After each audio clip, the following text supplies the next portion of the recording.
Last class से कहीं कोई प्रॉब्लम है तो पूछ लीजिए, जब तक स्क्रीन शेयर कर रही हूँ मैं।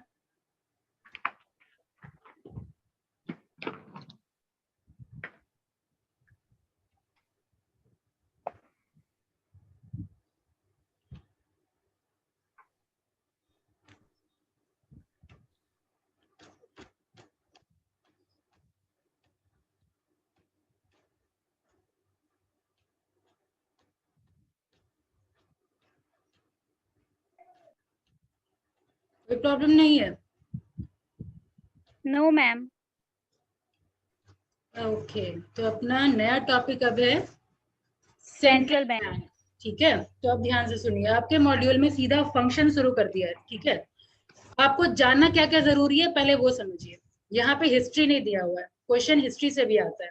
यानी आरबीआई कब स्टैब्लिश हुआ, ठीक है, कैसे वो प्राइवेट से फिर नेशनलाइज कब हुआ, ठीक है, उसका हेड ऑफिस पहले कहाँ था अब कहाँ है, समझ आया? तो आपको सेंट्रल बैंक में क्या क्या पढ़ना है, सबसे पहले हिस्ट्री पढ़ना है, राइट। सेकेंड में फिर ऑर्गेनाइजेशनल स्ट्रक्चर क्या है आरबीआई का, ठीक है, वो जानना है। उसके बाद फंक्शन पे आना है, राइट। और उसके बाद फिर जो आप जितना टर्म सुनते हैं न्यूज़पेपर वगैरह में जनरली आता है आपका, सीआरआर क्या होता है, बैंक रेट क्या होता है, ठीक है, और कौन सा टर्म है, एसएलआर क्या होता है, ये सारा मॉनेटरी पॉलिसी के अंदर आता है। ठीक है, तो उसके बाद हम लोग को मॉनेटरी पॉलिसी पढ़ना है, और उसके बाद क्रेडिट कंट्रोल सिस्टम पढ़ना है, मतलब क्रेडिट कैसे कंट्रोल करती है आरबीआई। इन्फ्लेशन जब बढ़ता है तब क्या करती है, इन्फ्लेशन जब घटता है तब आरबीआई क्या एक्शन लेती है। ठीक है, दो तरह का फंक्शन होता है, क्वालिटेटिव और क्वांटिटेटिव। बात समझ पा रहे हैं? क्योंकि जब मैं बोलती हूँ आप लोग कहीं और रहते हैं। एक एक पॉइंट क्लियर है कृष्णा?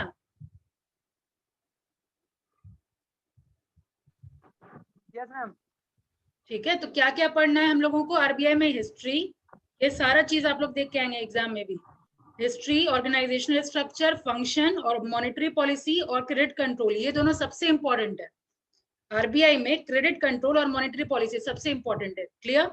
अब आइए, ये फंक्शन से पहले आप लोग अपने नोटबुक में लिखिए हिस्ट्री,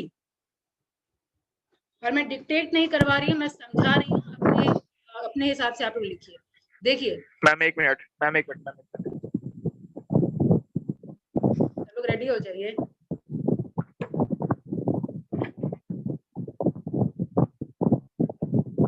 और म्यूट, किसी की तरफ से आवाज आ रही है?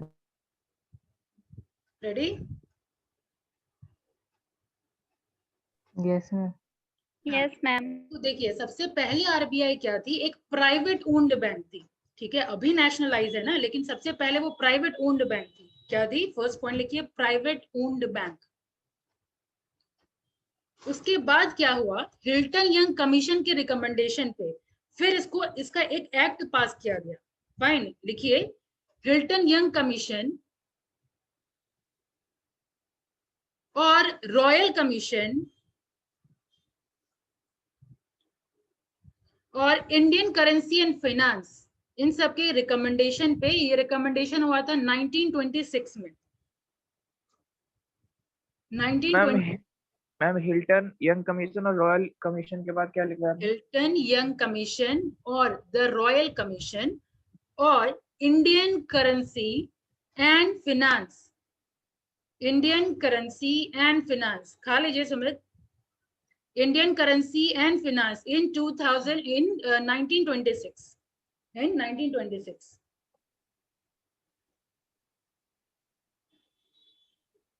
Fine, yes ma'am. तो ये था इनका रिकमेंडेशन मिला। उसके बाद फिर एक्ट कब पास हुआ? 1934 में। आरबीआई एक्ट 1934 में पास हुआ, आरबीआई एक्ट 1934। तो यानी आप देख रहे हैं 1926, उसके बाद 34, उसके बाद 35 में वो इन्फोर्स हुआ, 1 अप्रैल 1935 में इन्फोर्स हुआ। ठीक है, अब बात करते हैं इसके हेडक्वार्टर की। तो पहले जो इसका हेडक्वार्टर था वो कोलकाता में था। मैम एक बार रिपीट कीजिएगा। मैम अभी जो बोले हैं वो रिपीट कीजिएगा। अभी तो बस मैंने कहा कि एक्ट इसका हुआ था 1935 में, एक्ट हुआ था 1935 में, और इन्फोर्स हुआ था, सॉरी, एक्ट पास हुआ था 1934 में, इन्फोर्स मैम। हुआ हुआ था 1935 में है। 1934 में, और इन्फोर्स हुआ आपका 1 अप्रैल 1935। ठीक है, हेडक्वार्टर कोलकाता में। पहले था कोलकाता में, और कोलकाता नहीं बोलेंगे, उस वक्त कलकत्ता था। ठीक है, उस वक्त कलकत्ता था। मैम तो सी से, हाँ, सी से लिखेंगे ना, CALL। CALCUTTA, तो उस वक्त कलकत्ता था। ठीक है, क्योंकि ईस्ट इंडिया का सारा बिजनेस वहीं से कंट्रोल होता था।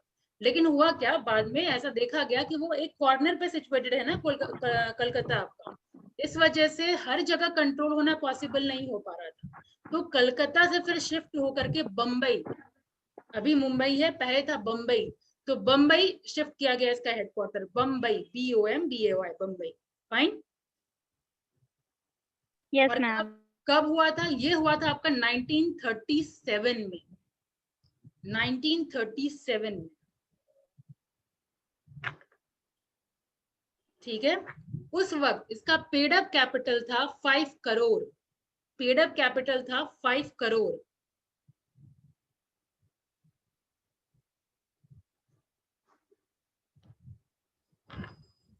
डन।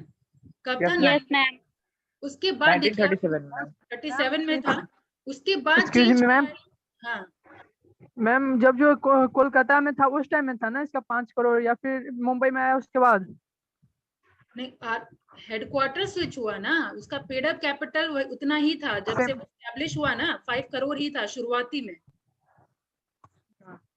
ठीक है, हेडक्वार्टर बस स्विच हुआ, शुरुआत में जो एस्टेब्लिश हुआ था उस वक्त उसका था 5 करोड़। अब बात आती है नेशनलाइजेशन की, तो 1949 में इसका नेशनलाइजेशन हुआ। 1949 में आरबीआई का नेशनलाइजेशन हुआ, यानी प्राइवेट ओन्ड से वो स्विच हुआ गवर्नमेंट ओन्ड, यानी उससे पहले तक वो था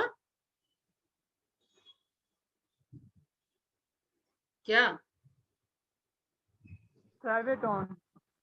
उसके बाद 49 में उसका नेशनलाइजेशन हुआ, प्राइवेट ओन से हो गया ये गवर्नमेंट ओन। अब पूछा जा सकता है इसका एक तो फर्स्ट गवर्नर कौन था, ठीक है, कौन थे बोलना सही रहेगा, फर्स्ट गवर्नर कौन थे, और उसके बाद फर्स्ट इंडियन गवर्नर कौन थे।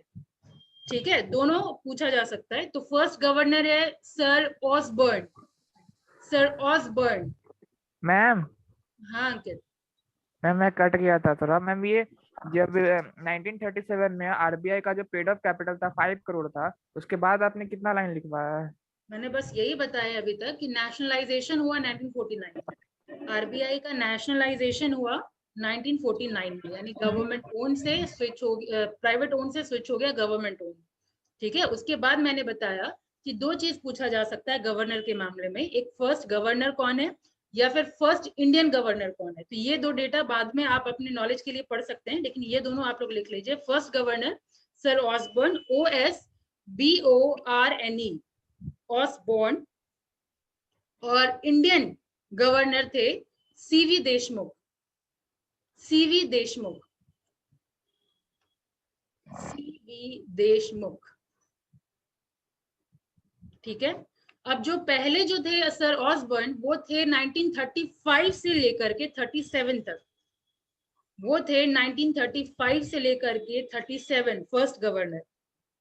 ठीक है, और जो इंडियन थे वो 43 से लेकर के 49 तक थे, 43 से लेकर के 49 तक थे। हो गया। Yes ma'am. Yes ma'am. इसके अलावा आरबीआई आपका नोट प्रिंटिंग का काम करते हैं, ये पता होगा। ठीक है, कॉइन मिंटिंग का काम करती है। कॉइन कौन बनाता है? आरबीआई। नहीं, सिर्फ नोट प्रिंटिंग का जिम्मा है आरबीआई का।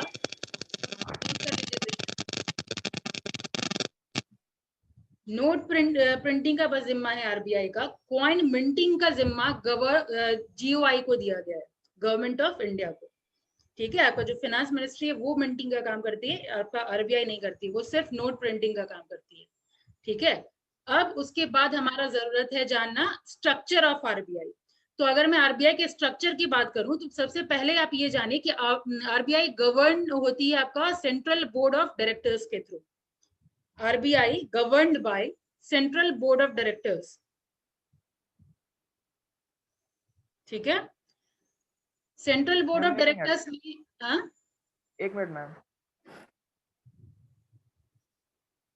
Yes ma'am. ठीक है, अब सेंट्रल बोर्ड ऑफ डायरेक्टर्स में कौन कौन होते हैं? तो सबसे पहले ऑफिशियल डायरेक्टर। ऑफिशियल डायरेक्टर में कौन कौन आएंगे? एक तो पहले गवर्नर, ठीक है, बाकी 4 जो डिप्टी गवर्नर है वो। तो आप लिखिए ऑफिशियल डायरेक्टर, उसके अंदर लिखिए गवर्नर एंड 4 डिप्टी गवर्नर। ये हो गया आपके ऑफिशियल डायरेक्टर।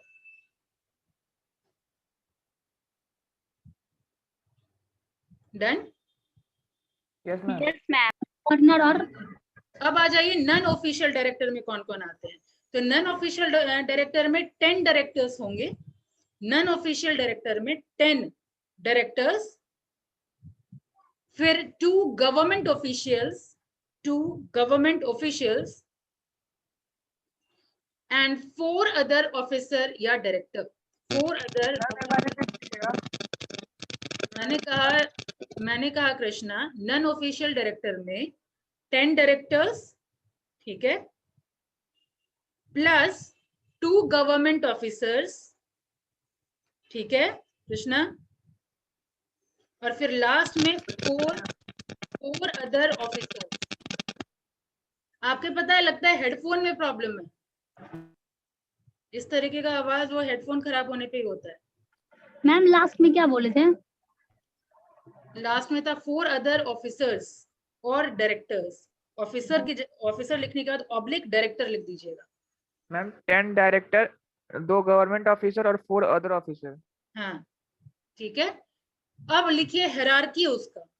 तो हायरार्की में सबसे ऊपर गवर्नर आता है आपका, आते हैं, ठीक है, सबसे ऊपर गवर्नर, यस मैम। उसके यस नीचे मैम। डिप्टी गवर्नर,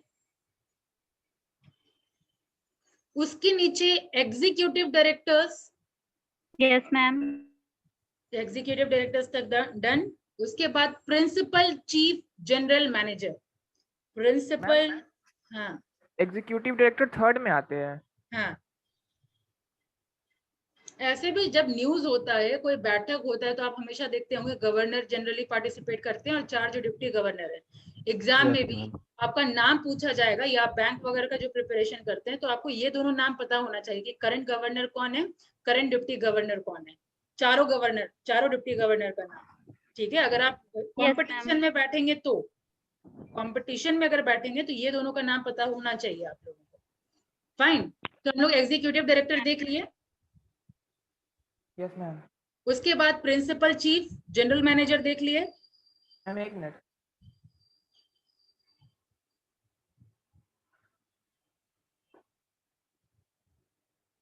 हो गया? Yes, प्रिंसिपल चीफ और जनरल मैनेजर दोनों एक ही होते हैं। पूरा एक ही लाइन है, प्रिंसिपल चीफ जनरल मैनेजर, उसके नीचे है चीफ जनरल मैनेजर। अच्छा अच्छा। ठीक है, उसके बाद है डिप्टी जीएम जनरल मैनेजर। ठीक है, पहले आएंगे प्रिंसिपल, फिर आएंगे चीफ, फिर आएंगे डिप्टी। डन। उसके बाद आएंगे असिस्टेंट जनरल मैनेजर। अब जनरल मैनेजर का हायरार्की के बाद मैनेजर और उसके नीचे असिस्टेंट मैनेजर, बस। कितना बड़ा हायरार्की है इसका। बड़ा तो नहीं है, आरबीआई ऑर्गेनाइजेशन भी देख लीजिए ना, आरबीआई सेंट्रल बैंक है। हाँ। सब लोग लिख लिए, इसमें गड़बड़ी नहीं होनी चाहिए। हायरार्की में पहले गवर्नर, फिर आते हैं आपके डिप्टी गवर्नर, फिर आते हैं एग्जीक्यूटिव डायरेक्टर्स, फिर आते हैं प्रिंसिपल चीफ जनरल मैनेजर, फिर चीफ जनरल मैनेजर, फिर डिप्टी जीएम, फिर असिस्टेंट जीएम, फिर मैनेजर और लास्ट में असिस्टेंट मैनेजर। कहीं गलत नहीं है, देख लिए सुमित?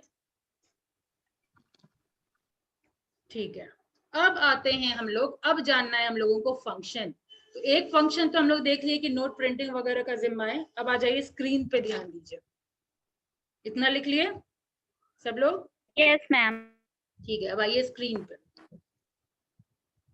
यहाँ पहले बात हो रही है, central bank is one which constitute the apex, यानी सेंट्रल बैंक से बड़ा कोई बैंक है नहीं, ये हम लोग जानते हैं, एपेक्स है of the monetary and banking structure of a country and which performs in national economic interest.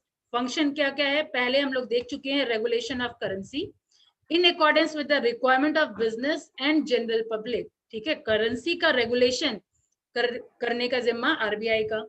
फिर परफॉर्मेंस ऑफ जनरल बैंकिंग का जितना भी काम है, general banking and agency services for the state, ठीक है, बेसिकली ये गवर्नमेंट के लिए भी एडवाइजरी का भी काम करती है, बोथ गवर्नमेंट और आपका कॉमर्शियल बैंक भी, और गवर्नमेंट में भी बोथ स्टेट और सेंट्रल दोनों को एडवाइस करने का काम करती है, ठीक है।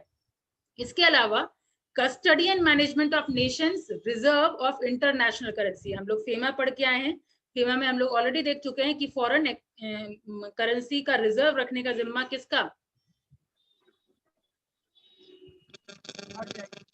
आरबीआई का। Very good Krishna. अब आगे चलिए, the granting of accommodation in the form of rediscounting, बताया था मैंने रीडिस्काउंटिंग फाइनेंशियल इंस्टीट्यूशन में, याद है कि भूल गया? रीडिस्काउंटिंग किसको कहते हैं? मैम एक मिनट बता रही हूँ।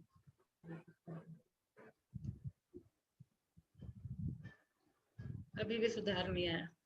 आप लोगों को किसी दिन मैं छोड़ दूंगी कि हाँ ठीक है, नहीं पता है तो वापस से जाइए देखिए, बहुत रिपीट हो गया, वही करिए, वापस से जाइए देखिए, और जब आंसर आएगा तो बताइए।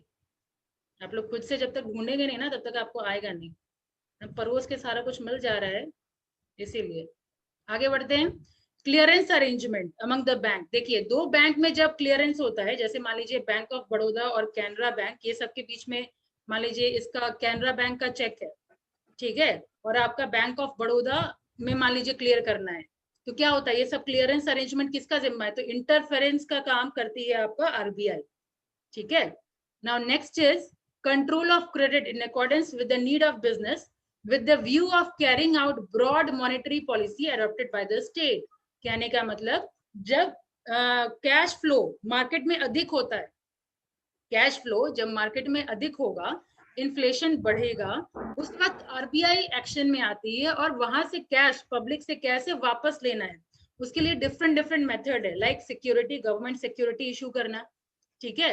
फिर CRR का रेट, कैश रिजर्व रेशियो होता है, वो हम लोग मॉनेटरी पॉलिसी में पढ़ेंगे अभी इसी चैप्टर में, ठीक है। उसको क्या बढ़ाना होता है या घटाना होता है, वो जिम्मा होता है, बढ़ाना होगा घटाना होगा, जब हम टॉपिक पे आएंगे तब डिस्कशन करेंगे, ठीक है। ये सारे टूल्स के थ्रू वो कंट्रोल करती है किसका, क्रेडिट का, ठीक है। इसके अलावा यहाँ क्लियरेंस की बात हो गई। उसके बाद देखिए, यहाँ पे central bank and commercial bank के बीच में डिफरेंस लिखा हुआ है, तो पहले डिफरेंस आप लोग को क्या पता है, कोई आइडिया?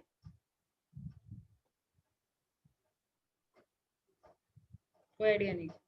सबसे पहला काम तो कॉमर्शियल बैंक का प्रॉफिट मोटिव होता ही है, ठीक है, लेकिन आरबीआई का आपका कोई प्रॉफिट मोटिव नहीं होता है। उसका मेन प्रॉफिट कहाँ से आता है, through dealings in government security, ठीक है, गवर्नमेंट सिक्योरिटी में जो डील करती है वहां से उसका प्रॉफिट आता है, which is hold in reserve against note issue and interest on advance and loans, ठीक है, यहाँ से उसका इनकम मेन आता है। ये है आपका। सेंट्रल बैंक पब्लिक ऑनरशिप में होता है, मतलब जैसे कि ऑलवेज सेंट्रल बैंक में ऑलवेज पब्लिक ऑनरशिप होता है, कॉमर्शियल बैंक में क्या होता है, पब्लिक और प्राइवेट इन देयर ऑनरशिप दोनों होता है उसमें। ये भी पॉइंट है। आरबीआई और इसमें ये हो जाता है, नंबर ऑफ बैंक की अगर बात करें तो सेंट्रल बैंक में क्या होता है, there is only one central bank in the country, और कॉमर्शियल बैंक में क्या होता है, there can be many commercial bank in a country. इसमें मतलब सारा हो जाता है, ठीक है, ये सारा पॉइंट ऐड कर सकते हैं आप। अब आ जाइए, वही सेम चीज है, रोल ऑफ आरबीआई। इसमें तो सबसे पहला हम लोग देखिए एपेक्स मॉनेटरी इंस्टीट्यूशन है, ठीक है, responsible of maintenance of economic stability, economic stability लाने में ये हेल्पफुल है। Next one is, it is India's eminent public financial institution, ठीक है, पब्लिक फाइनेंशियल इंस्टीट्यूशन है, ये हम लोग को ऑलरेडी ऊपर हिस्ट्री में जान चुके थे। Given a responsibility for controlling the countries monetary policy, और ये फंक्शन पता है, अभी आपको थोड़ा बहुत क्लियर हो, थोड़ा बहुत क्लियर हो सकता है नहीं हो, सबसे बेटर क्लियर कब होगा, जब हम मॉनेटरी पॉलिसी पढ़ के वापस जब फंक्शन आएंगे ना, तो आप फंक्शन खुद से लिख पाएंगे, ठीक है। जब मॉनेटरी पॉलिसी हम लोग पढ़ लेंगे तो ये सारा फंक्शन आपको पढ़ने का जरूरत नहीं होगा, ये आप खुद से लिख लेंगे। फाइन, अब आगे चलिए। Yes ma'am. फिर एडवाइजरी तो मैं बता ही चुकी हूँ कि एडवाइजरी का भी रोल करता है, किसको, गवर्नमेंट को, in its economic and financial policy, चाहे वो इकोनॉमिक कोई डिसीजन लेना हो या फाइनेंशियल पॉलिसी में कोई डिसीजन लेना हो, तो यहाँ पे एक एडवाइस का काम आरबीआई करती है। It also represent the country in international economic forum, ठीक है, इंटरनेशनल इकोनॉमिक फोरम, इकोनॉमिक है ना, इकोनॉमिक इशू कुछ भी हुआ तो आरबीआई इज देयर, ठीक है। अब ये भी मैंने बताया था, गवर्नमेंट को तो एडवाइस करती है, इसके अलावा कॉमर्शियल बैंक को भी एडवाइस करती है, ठीक है। कॉमर्शियल बैंक को भी एडवाइस करने का काम करती है, act as a friend, philosopher and guide to commercial bank. In fact, it is responsible for the development of an adequate and sound banking system in the country and for the growth of organized money and capital market. यहाँ पे आप देखेंगे commercial bank को certain direction तो वो देती है, इसके अलावा इस लाइन से एक और पॉइंट आप सोच सकते हैं कि वो हम कस्टमर्स के इंटरेस्ट के लिए जो भी रूल्स एंड रेगुलेशन होता है वो पास करती है कॉमर्शियल बैंक को, ताकि लोग ट्रस्ट करें। हम लोग बैंक पे ट्रस्ट क्यों कर पाते हैं? हम लोग बैंक में अपना ज्वेलरी रख देते हैं, अपना सारा कमाया हुआ पैसा बैंक में रहता है, क्यों? उसके रूल्स एंड रेगुलेशन की वजह से ना। Yes ma'am. ये चीज यहाँ पे है। उसके बाद India being a developing country, RBI has to keep inflationary trend. आ गया इन्फ्लेशनरी बात। इन्फ्लेशनरी ट्रेंड को, इन्फ्लेशन किसको कहते हैं? Inflation, what is inflation?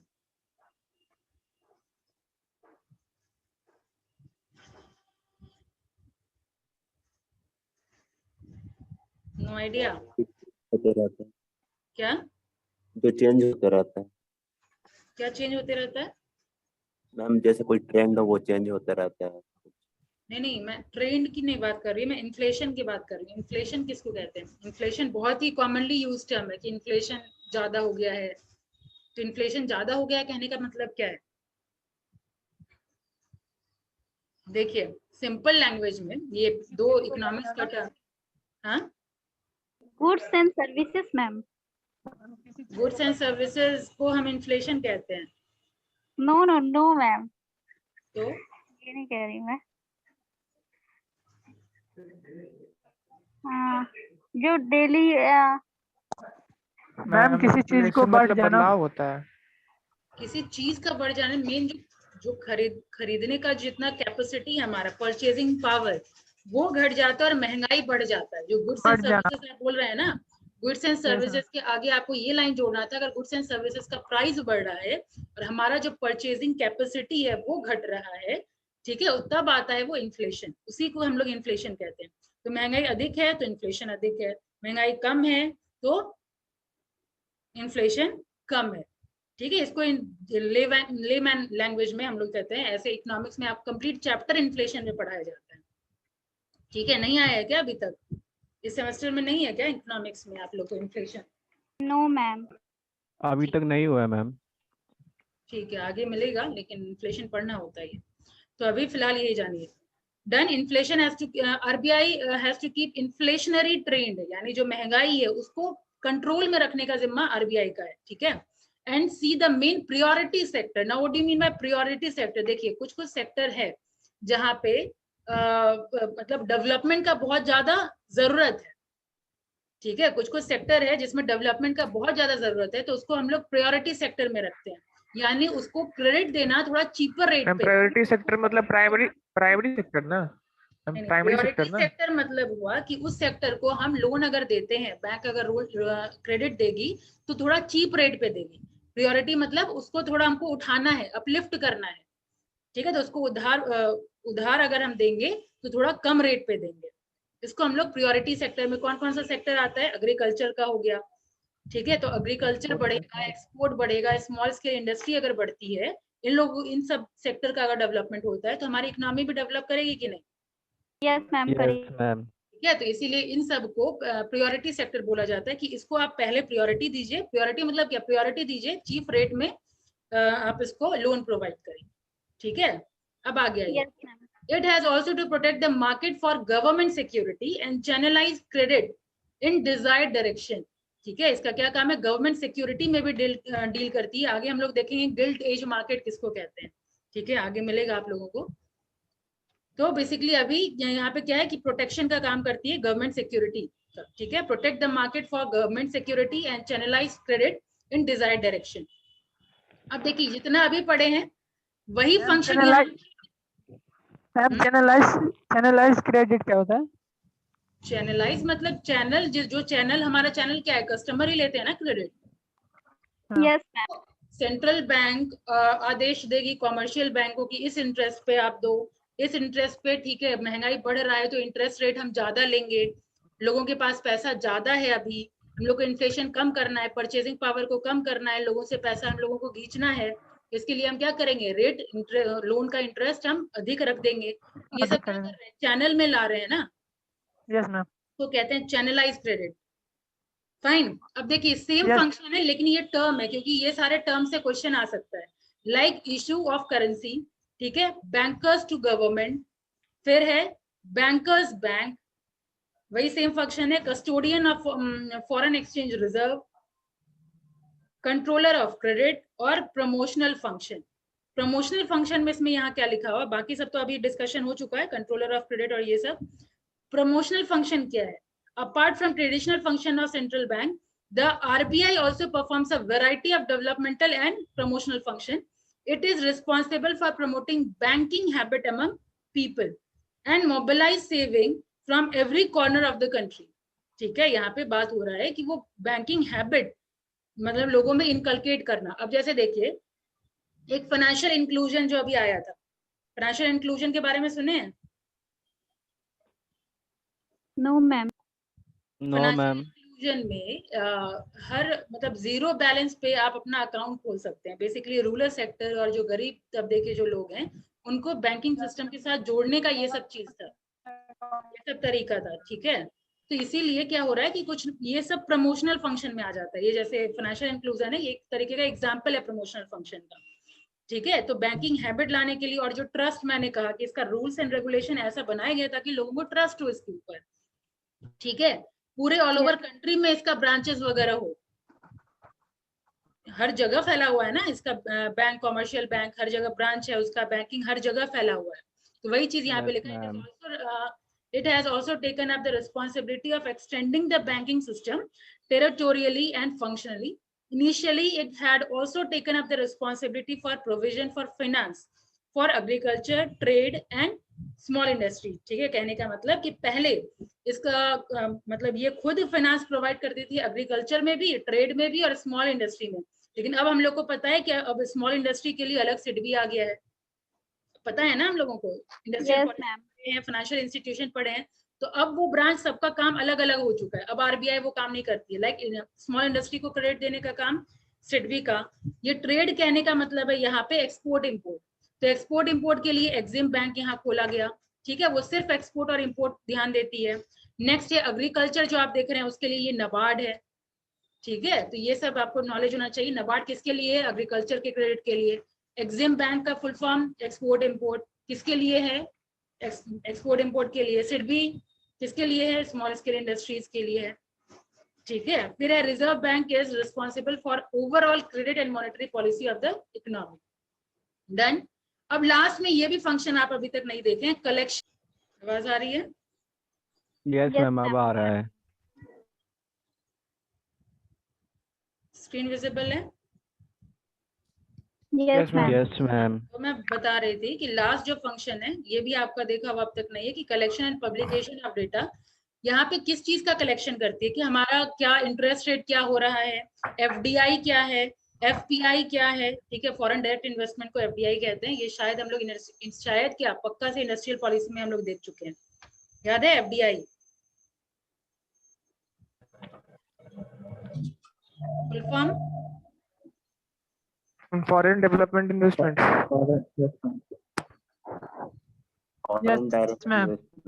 अभी तुरंत मैंने एफडीआई का फुल फॉर्म बोला, इसको कहते हैं लैक ऑफ अवेयरनेस। पहले का छोड़ दीजिए, अभी तुरंत मैं फॉरेन डायरेक्ट 1991 में एफडीआई के थ्रू फॉरेन करेंसी को इंडिया में लाने की बात हो रही थी। Yes ma'am. Yes ma'am. तो ये सब जिम्मा है, और हमेशा मंथली बुलेटिन भी पब्लिश करती है आरबीआई। ठीक है, तो ये सब जिम्मा है इसका आरबीआई का। और डिटेल में जब हम ये पढ़ लेंगे, और ये टी बिल भी यहाँ डिस्कशन किया गया है, ये ट्रेजरी बिल या टी बिल दोनों हम लोग बोलते हैं। टी बिल मतलब ट्रेजरी बिल, ट्रेजरी बिल को भी सेल करने का काम करती है on behalf of central government in order to wipe away excess liquidity in the economy। कहने का मतलब जब मार्केट में कैश ज्यादा हो जाता है तो गवर्नमेंट सिक्योरिटी निकालती है आरबीआई, वही गिल्ट एज मार्केट में। ठीक है, उसमें निकालती है टी बिल, लोग क्या करते हैं, खरीदते हैं तो पैसा उधर जा रहा है ना, पैसा जा रहा है आरबीआई के पास, आपके हाथ में टी बिल है वैल्यू का, ठीक है। तो एक तरीके से समझिए कि ये शॉर्ट टर्म आपके लिए लोन है, गवर्नमेंट को दे रहे हैं शॉर्ट टर्म लोन, जब चाहिए होता है गवर्नमेंट को तो ये सब इशू किया जाता है। फाइन। Yes ma'am. किसके सांस का आवाज आ रहा है, म्यूट रखिए।